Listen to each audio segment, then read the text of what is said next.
में नवनिर्मित मातुश्री KDP multi speciality अस्पताल को देखने जाएंगे, जो अपने आप में अगर हम स्वास्थ्य सुविधाएं कहें उसमें एक बड़ा मील का पत्थर साबित होने वाला है। प्रधानमंत्री एक जनसभा को भी यहां पर संबोधित करेंगे, वो भी अपने आप में बेहद महत्वपूर्ण है। प्रधानमंत्री पहुंच चुके हैं राजकोट, ये सीधे दृश्य हम आपको दिखा रहे हैं और बेहद महत्वपूर्ण प्रधानमंत्री के ये कार्यक्रम।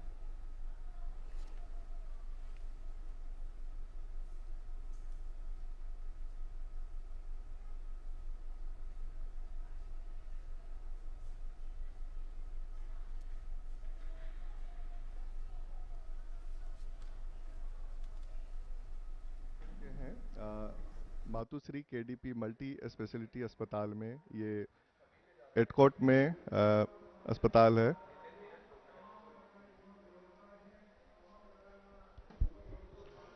इस समय आप देखें प्रधानमंत्री जो हॉस्पिटल है वहाँ पर मौजूद हैं और ये तमाम जो ट्रस्टी हैं जो इस हॉस्पिटल का संचालन करेंगे, इस हॉस्पिटल को गरीबों को जो समर्पित किया है, जिस तरीके से प्रधानमंत्री उनके साथ एक ग्रुप फोटो लेते हुए और इसके बाद प्रधानमंत्री शुरुआत करेंगे इस हॉस्पिटल की फीता काटकर और उसके बाद ये जो अस्पताल है ग्रामीण इलाके की करीब 10 लाख की जो आबादी है उसको मेडिकल की जो सुविधाएं हैं वो उपलब्ध कराएगा।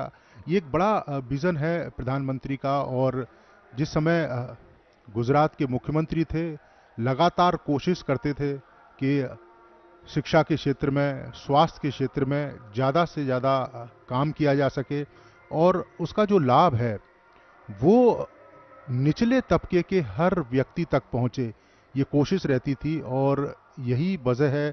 आपने देखा होगा कि पूरे देश भर में बड़ी संख्या में मेडिकल कॉलेज खोले गए, अस्पतालों की जो संख्या है वो बढ़ाई गई और इस समय प्रधानमंत्री आप अगर देखें तो अस्पताल के उद्घाटन कर रहे हैं और फीता काटकर प्रधानमंत्री ने इस ग्रामीण इलाके में, राजकोट के ग्रामीण इलाके में अस्पताल का उद्घाटन किया और आज से ये अस्पताल तमाम गरीबों को समर्पित होगा, तमाम उन लोगों को समर्पित होगा जो अपना इलाज इस ग्रामीण इलाके में कराना चाहते हैं, बहुत ज़्यादा दूर उनको नहीं जाना होगा।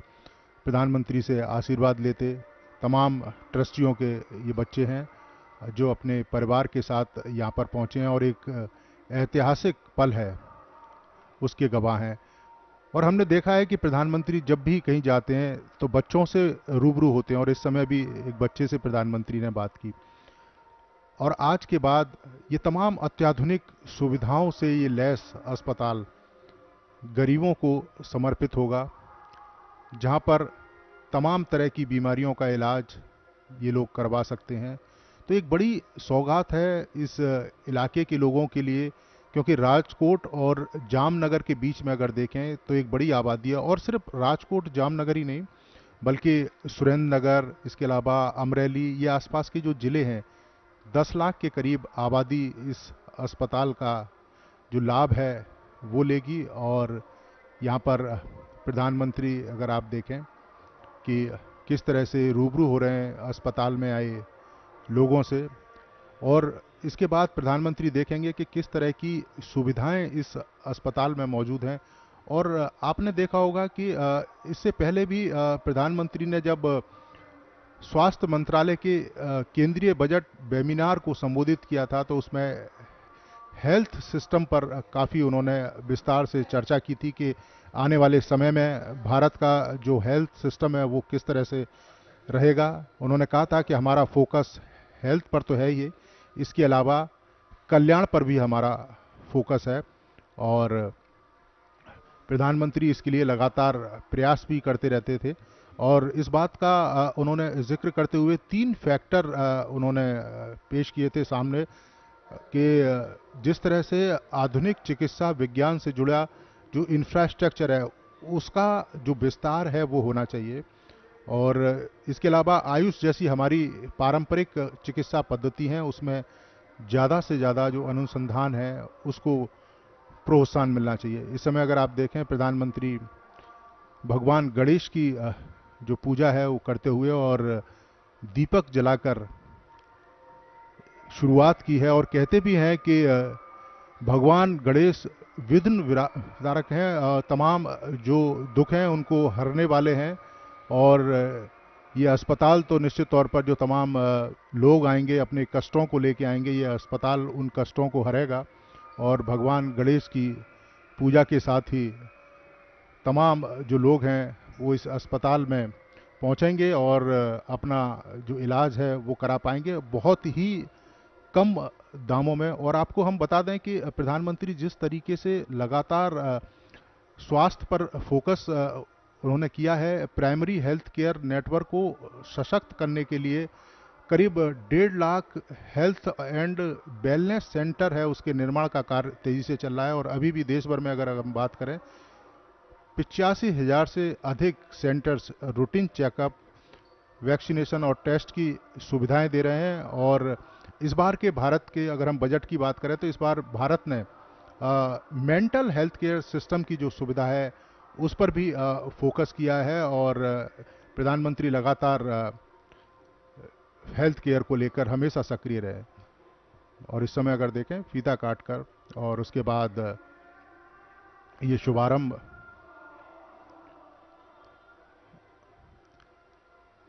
अस्पताल का करते हुए जो श्री पटेल सेवा समाज है उसके द्वारा ये अस्पताल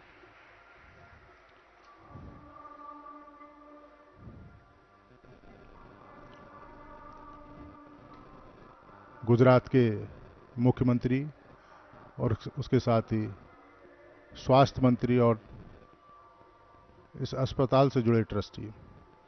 और इस समय अगर आप देखें तो प्रधानमंत्री जो इस अस्पताल में जो स्वास्थ्य सुविधाएं हैं, किस तरह की स्वास्थ्य सुविधाएं इस अस्पताल में मौजूद हैं, उनका निरीक्षण करने के लिए प्रधानमंत्री जा रहे हैं कि ये अस्पताल कैसी अत्याधुनिक सुविधाओं से लैस है। जो गरीब बच्चे हैं, गरीब लोग हैं, उनका इलाज करेगा।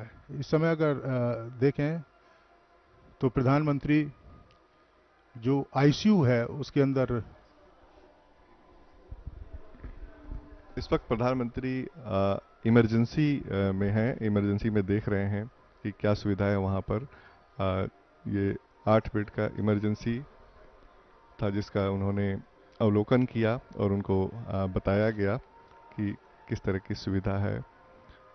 इस अस्पताल में 200 बेड है, 64 आईसीयू है और बच्चों के लिए एनआईसीयू है जहां पर नवजात शिशु का इलाज होता है। यह अस्पताल मध्य सौराष्ट्र में है और आसपास के जो 5-6 डिस्ट्रिक्ट है, जिला है, उसके जो करीब 800 से ज़्यादा गांव हैं,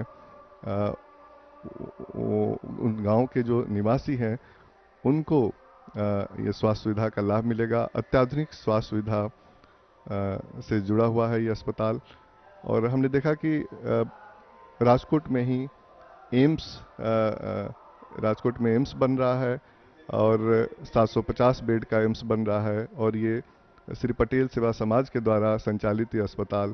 तो इस जो सौराष्ट्र का इलाका है वहाँ पर हेल्थ की जो बुनियादी सुविधा है उसको एक तरह से बढ़ाया जा रहा है। नीरज, देखिए बिल्कुल जिस तरीके से प्रधानमंत्री लगातार कार्य कर रहे हैं हेल्थ सेक्टर को लेकर, उसकी जो झलक है वो दिखाई भी दे रही है। और जिस तरह से तमाम जो सुविधाएं हैं वो देश के अलग अलग हिस्सों में डेवलप की जा रही हैं।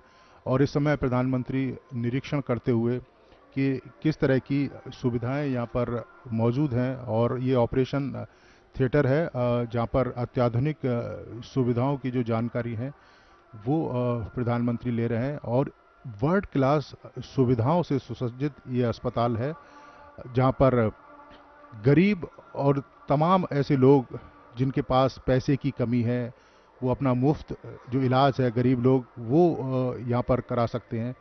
तो ये एक बड़ी बात है इस ग्रामीण इलाके में। और ये इस समय अगर आप देखें तो ये दूसरा ऑपरेशन थिएटर है जहाँ पर प्रधानमंत्री पहुँचे हैं। और जो सुविधाएं है इस ऑपरेशन में कि किस तरह से ऑपरेशन यहाँ पर किया जाएगा, किन किन सुविधाओं से ये ऑपरेशन थिएटर लैब है। ऑक्सीजन की सप्लाई लगातार इस अस्पताल में मौजूद है।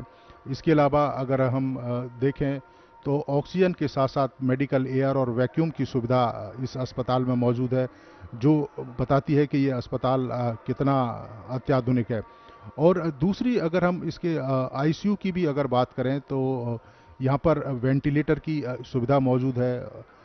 उसी आईसीयू में नर्स कॉलिंग सिस्टम है कि कोई अगर मरीज़ है और उसको कोई परेशानी है तो किसी को कहने की ज़रूरत नहीं है, सिर्फ उसको एक बटन दबाना है और उसके पास जो नर्स है वो पहुंचेगी।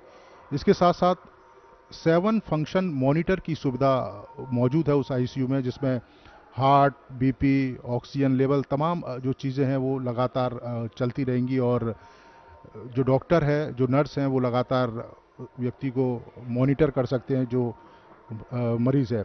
इसके साथ साथ ही बच्चों के लिए भी काफ़ी अत्याधुनिक सुविधाएं इस अस्पताल में मौजूद हैं। फोटोथेरेपी जैसी सुविधा है कि अगर कोई बच्चा है, उसको डिलीवरी के समय कोई परेशानी है या डिलीवरी के समय पीलिया है, तो उसको फोटोथेरेपी इस अस्पताल में दी जा सकती है और जो पीलिया है उसका कम किया जा सकता है, ख़त्म किया जा सकता है।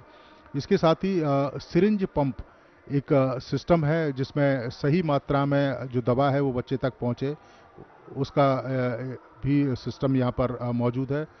बच्चों का मॉनिटर है जिसमें बच्चों का जो बॉडी टेम्परेचर है वो लगातार दिखाता है। और इस समय देखें आप जो प्रधानमंत्री हैं अस्पताल को देखते हुए, और इसी आईसीयू की मैं बात कर रहा था कि यह वो आईसीयू है जहाँ पर प्रधानमंत्री जो अस्पताल के सीईओ हैं उनसे ब्रीफ लेते हुए और सीईओ उनको बताते हुए कि आईसीयू में किस तरह की सुविधा है। जो बेड आपको दिखाई दे रहा है वो बेड किसी भी मरीज की ज़रूरत के हिसाब से मूव हो सकता है। तो ये एक कह सकते हैं कि अत्याधुनिक जो सुविधाएं हैं वो अस्पताल में मौजूद हैं। और अब प्रधानमंत्री अस्पताल के दूसरे हिस्से में जाते हुए, और ये आयुष्मान भारत की एक डेस्क है जहाँ पर आयुष्मान भारत जिनके पास कार्ड है, आयुष्मान कार्ड, वो यहाँ पर आ सकते हैं और अपना जो इलाज है वो करा सकते हैं।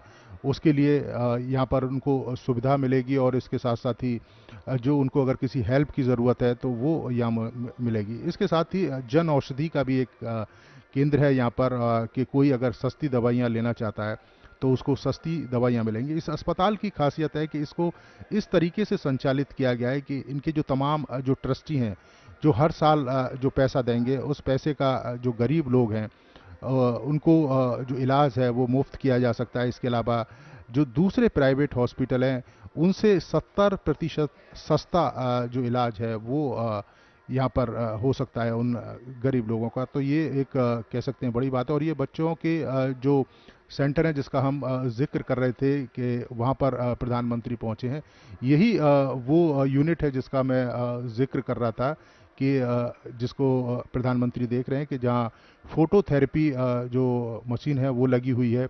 इसके अलावा जो बॉडी जो टेम्परेचर है उसको मेंटेन करने के लिए जो मॉनिटर है वो यहाँ पर मौजूद है। तो किसी भी बच्चे का जो जिसकी डिलीवरी के समय अगर स्थिति ठीक नहीं है, स्वास्थ्य ठीक नहीं है, तो वहाँ पर उसका जो इलाज है वो बेहतर तरीके से किया जा सकता है।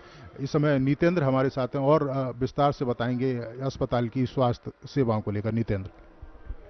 नीरज, हम देख रहे हैं कि स्वास्थ्य सुविधाओं को बढ़ाने के लिए तमाम बड़े कोशिश किए गए प्रधानमंत्री की तरफ से। Ayushman Bharat health infrastructure mission के तहत 64,000 करोड़ रुपया खर्च किया जा रहा है, जिसमें जो ग्रामीण क्षेत्र में स्वास्थ्य सुविधाओं को बढ़ाया जाए, जो बुनियादी सुविधाएं हैं उनको बढ़ाया जाए, इस पर खर्च किया जा रहा है। साथ ही प्रधानमंत्री का डिजिटल हेल्थ मिशन पर जोर है, इसलिए आयुष्मान भारत डिजिटल मिशन की शुरुआत की गई है ताकि हर व्यक्ति के पास एक हेल्थ आईडी हो और उसको जो पर्ची लेकर जाना पड़ता है डॉक्टर के पास, वो उससे निजात मिल सके। ये डेस्क है आयुष्मान भारत का, जहां पर अगर आयुष्मान भारत के लाभार्थी है वो यहाँ पर आकर इलाज करा सकता है, या फिर अगर किसी के पास आयुष्मान भारत का कार्ड नहीं है तो इस अस्पताल में आकर के वो कार्ड भी बनवा सकता है। और बाकी अगर कोई गरीब व्यक्ति है जिसके पास पैसा नहीं है, उसका भी यहाँ पर मुफ्त में इलाज होगा, वो ट्रस्ट के द्वारा उसका खर्चा उठाया जाएगा। तो ये सुविधा यहाँ पर की गई है। जैसा कि मैंने कहा कि जो डिजिटल हेल्थ मिशन पे प्रधानमंत्री का काफ़ी जोर है और अब तक 22 करोड़ से ज़्यादा लोगों के हेल्थ आईडी बन चुके हैं और उसमें करीब 11,000 से ज़्यादा स्वास्थ्य कर्मी भी इस मिशन से जुड़ चुके हैं और 55,000 से ज़्यादा निजी और सरकारी अस्पताल, जो लैब हैं, दवा दुकान है, वो भी इससे जुड़ गए हैं। तो आने वाले दिनों में पूरी तरीके से ट्रांसफॉर्मेशन किया जाएगा हेल्थ सेक्टर में। उस दिशा में बहुत तेज़ी से काम हो रहा है ताकि हर व्यक्ति डिजिटल तौर पे अपने मोबाइल पे ही, मोबाइल के क्लिक पे उसको तमाम वो सुविधा मिले कि उसके घर के आसपास कौन सा अस्पताल है, कौन से डॉक्टर है और उसको तमाम हेल्थ सेक्टर की जो सुविधाएं हैं वो मिल सके। इसी तरीके से हर राज्य में एम्स खोलने की बात हो रही है, तो जिसमें 22 एम्स को मंजूरी मिल चुकी है, 15 एम्स में काम चल रहा है। इसके अलावा मेडिकल एजुकेशन में काफ़ी बड़े रिफॉर्म्स किए गए हैं। मेडिकल कॉलेज की सीटों में अगर हम देखें कि एमबीबीएस में 75% से ज़्यादा सीट की बढ़ोतरी हुई है और पीजी की सीटों में भी 93% से ज़्यादा की वृद्धि हुई है। तो ये बड़े कदम हैं स्वास्थ्य के क्षेत्र में। प्रधानमंत्री का हमेशा से जो रहा है कि स्वास्थ्य सुविधाओं का लाभ हर आम और ख़ास आदमी को मिले, सहज भी हो, सुलभ भी हो और सस्ती दर पे इलाज मिल सके। नीरज। बिल्कुल सही कहा नितेंद्र, क्योंकि हमने देखा है कि किस तरह से डिजिटल टेक्नोलॉजी का जो लोहा है वो भारत का लोहा पूरी दुनिया ने माना है। और कोरोना वैक्सीनेशन में हमारा जो कोविन जो पोर्टल है वो किस तरीके से उसके माध्यम से हम तमाम लोगों तक पहुँचे, तमाम लोगों तक जो वैक्सीन है वो पहुँची। और इसके साथ साथ ही अगर आप देखें तो आयुष्मान भारत डिजिटल मिशन और कंज्यूमर और हेल्थ केयर प्रोवाइडर के बीच में एक आसान इंटरफेस है वो उपलब्ध कराता है और उसका जो लाभ है वो भी जो आम लोग हैं मिलता है उसको। और देश में इसके साथ उपचार पाना और देना दोनों ही काफ़ी सस्ते हुए हैं। और प्रधानमंत्री लगातार इस बात का जिक्र भी करते रहे कि जो हमारी जो टेक्नोलॉजी है उसका ज़्यादा से ज़्यादा जो प्रयोग है वो होना चाहिए। ये प्रधानमंत्री जब अस्पताल में पहुँचे, एक खूबसूरत जो तस्वीर है